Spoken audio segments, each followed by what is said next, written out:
ನಂಬಿಕೆನೇ ಬರ್ತಾ ಇಲ್ಲ.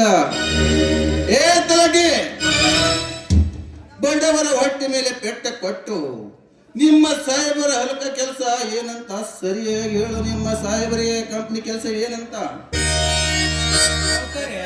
ಹೇಳಿದ್ರಲ್ರಿ, ಕಂಪನಿ ಮಾಡಿದ ಬೀಜ ಕಳಪೆ ಆಗಿದಂತ ಕಾರಣ ರೈತರು ಸಂಕಷ್ಟದಲ್ಲಿ ಸಿಲುಕಿದ್ದಾರೆ.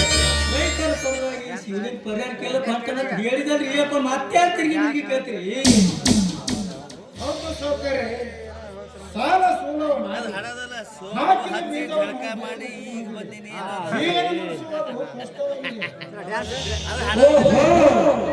ಪರಿಹಾರ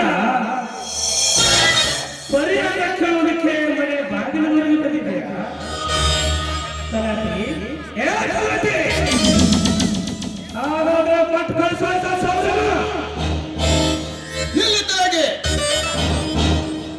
ಒಟ್ಟು ಕಳಿಸು ಅನ್ನೋದಕ್ಕೆ ನಾವೇನು ನಿಮ್ಮ ಸಾಹೇಬರ ಹತ್ತಿರ ಭಿಕ್ಷಕ ಬಂದಿವೆ ಅಂತ ತಿಳ್ಕೊಂಡ್ರ ನಿಮ್ಮ ಸಾಹೇಬರು ಅವರಿಗೆ ಹೇಳು, ನೀವು ಗಳಿಸಿರ್ತಿರುವ ಹಣ ಒಬ್ಬ ಸೂರ್ಯನ ಸುತ್ತಂತೇಳು. ಅದಕ್ಕಿಂತ ಕೀಳಾದ್ರಲ್ಲ, ನೀವು ನಿಮ್ಮ ಸಾಹೇಬರ ಕಷ್ಟಪಟ್ಟ ದುಡಿದ ಭೂಮಿಯಲ್ಲಿ ಸರಿಯಾಗಿ ಬೆಳೆಯ ಬರಲಿಲ್ಲ.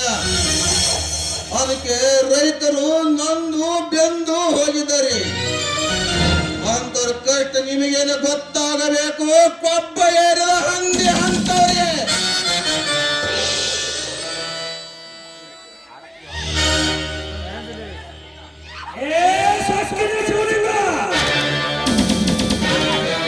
ನಿಮ್ಮಂತವರ ಒಕ್ಕಿದ ಬಿಸಿ ರಕ್ತ ಕುಡಿಯುವವನು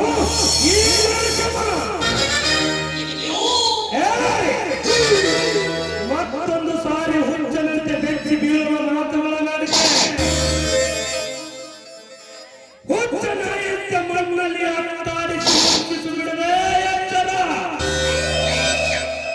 ಮೊದಲು ಯಾರು ಎದುರುಗಡೆ ನಿಂತು ಮಾತನಾಡುತ್ತಿರುವ ಎಂದು ಎಚ್ಚರವಿರಲಿ. ಇವನು ಈ ತಾಲೂಕಿನ ಎಮ್ಮೆಲ್ಯೆ.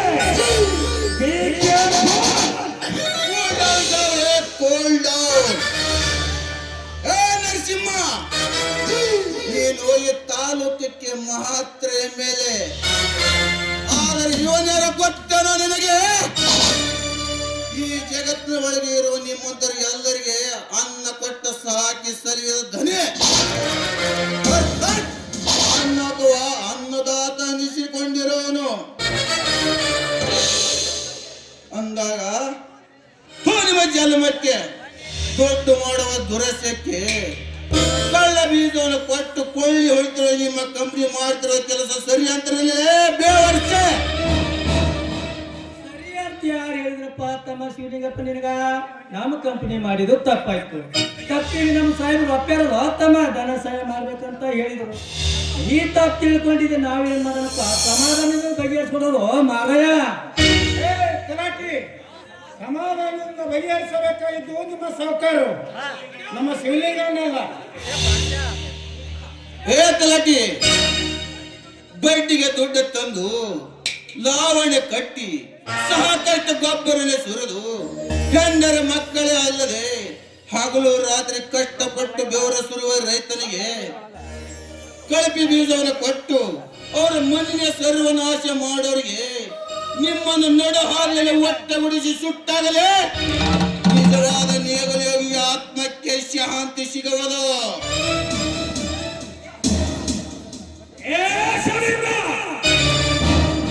ಸೋಮನಿಂದ ಮಾತ್ರಕ್ಕೆ ಸ್ವಪ್ನ ಮಾತನಾಡಿದ್ರೆ ನನ್ನ ರಾಜಕೀಯ ಪವರ ಉಪಯೋಗಿಸಿ ನಿನ್ನನ್ನು ಸಾಯುವವರೆಗೂ ಕತ್ತಲ ಕೋಣೆಯಲ್ಲಿ ಕಂಬಿ ಇಳಿಸುವಂತ ಮಾತಿನ ಮಗನ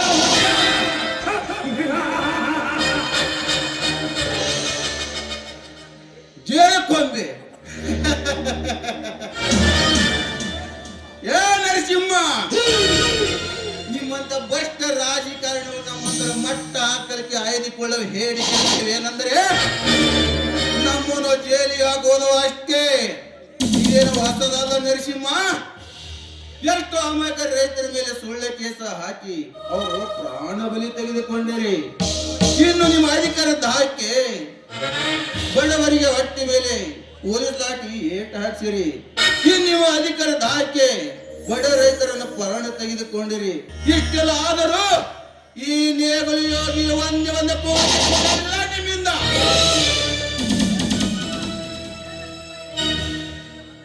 ಏ ನರಸಿಂಹ, ಈ ರೈತನ ಎದುರಿಗೆ ಕರುಣಿಂದ ಬಂದರೆ ಕಾಮದೀನಾಗುವನು, ಇನ್ನ ಎದುರಿಗೆ ಬಂದರೆ ಧರ್ಮರಾಯ ಆಗುವನು, ಇನ್ನ ಇಲ್ಲದೆ ಸಮಾಧಿ ಮಾಡಿಬಿಡವನು. ಎತ್ತರ ಸಮಾಧಿ ಏ ಶಿವಲಿಂಗ, ಸಮಾಧಿ ಮಾಡಲಿಕ್ಕೆ ಬರುವ ನಿಮ್ಮಂತ ರೈತ ಸಂಘಕ್ಕೆ ಹಣಿದ ಹಣದಾಗಿ ಕಳಿಸಿ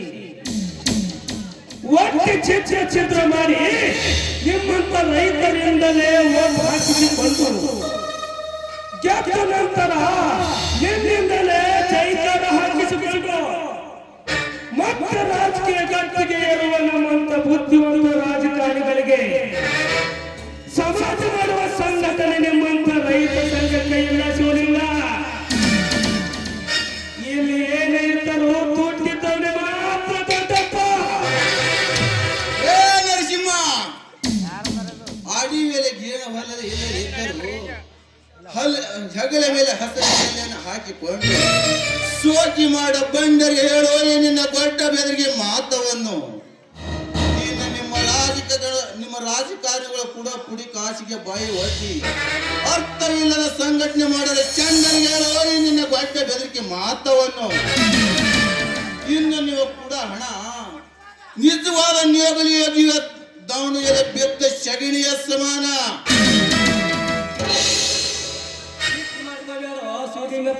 ಯಾಕೆ ಸಿಟ್ಟು ಮಾಡ್ಕೋತಿ? ನಮ್ಮ ಕಂಪನಿ ಮಾಡಿದ ತಪ್ಪಾಯ್ತು. ಅದಕ್ಕ ಪ್ರತಿಯೊಬ್ಬರಿಗೆ ರೈತರಿಗೆ 20-25 ಸಾವಿರ ರೂಪಾಯಿ ಕೊಡ್ತೇವು. ಯಾಕಪ್ಪ ನಿನ್ನ ಜೊತೆ ಜಗಳ ಬಗೆಹರಿಸ್ಕೊಂಡು ಹೋಗೋ ಮಾರ. ಏನಂತೀರಿ ಸುಲಿಗಪ್ಪ?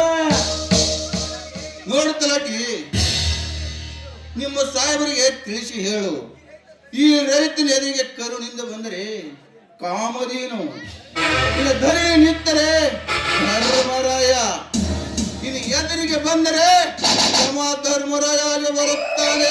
ಎತ್ತರ ಬರುತ್ತೇವೆ.